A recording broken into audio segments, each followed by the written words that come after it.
Today I'm going to ask you a simple question. What could I have done to prevent this? At the end of this video, I hope to explain what took me weeks to figure out in hopes that it might help you cope with loss as well. I'm going to be more truthful to you, the viewer, than I was to myself, my friends, and family around me. To tell you the story, we're going to have to go back 4 years. Former developer of Lineage, Jake Song, had just released an MMORPG called ArcAge, this open world PvP game that boasted massive naval battles and trades. I for one was overly excited, but the community at the time was heavily into Guild Wars 2 and most didn't want to come over to try it out. So I set off by myself in ArcAge to pretty much build a new community from scratch. I created a guild called Order of Goddess, and I got to work recruiting as many people as possible. One of the members I ended up recruiting was called Delmush. He was this positive force that didn't really fit into the negativity that surrounded the entire atmosphere of the community at the time in ArcAge. We had this sort of synergy going. Since Delmush lived in Belgium, he was in a different time zone, affording him the ability to run packs way into the midnight when I'm sleeping,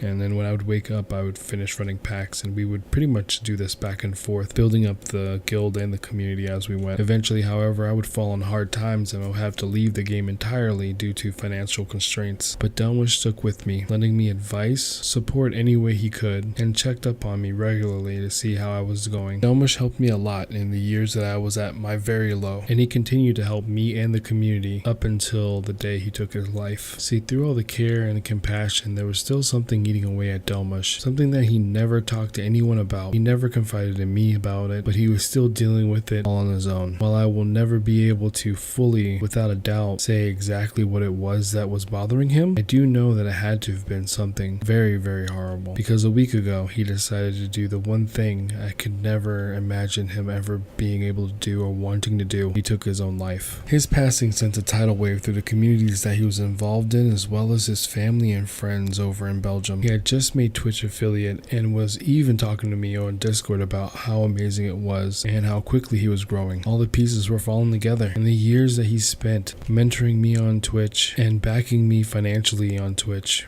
pretty much buying my entire Twitch setup in order for me to be a streamer, has come full circle as he reveled in his success, which is why I was left all the more confused when I was told on July 3rd that he was no longer with us. What could I have done to prevent this? What signs were there that I could have acted upon that probably changed the outcome of the situation? I'm left with this guilt. Survivor's guilt? I don't know what it is, and it's been eating at me every single day as I try to smile through it. The why will eat you alive if you let it, and the obsession will distract you from the healing that needs to take place. The answer to the question was nothing, by the way. There was nothing I could do to save my friend because my friend never reached out. He never showed anyone the demons that he was fighting, and he chose to burden the weight of his struggles on his shoulders. See, Delmush was selfless. He always put everyone before himself, and he was always kind, compassionate, and caring. That's why the only thing I could hope to do in the life that I have is to live up to his and to carry on what he had started. So I make this video with a heavy heart to implore you that if you're going through difficult times in your life and you can't talk to anyone about it, or you feel like it's not really a big deal, or that it might be trivial and you just want to deal with it on your own, don't. Seek help from friends and family, and if they fail you, seek help elsewhere. There's always someone out there that's willing to listen. Hell, I'm willing to listen. And make sure you know that it is okay to put yourself first. It is okay to help yourself before you help others, and it is okay to reach out if you need help. I hope this video reaches at least one person and helps them out, because then we'll be using Delmush's memory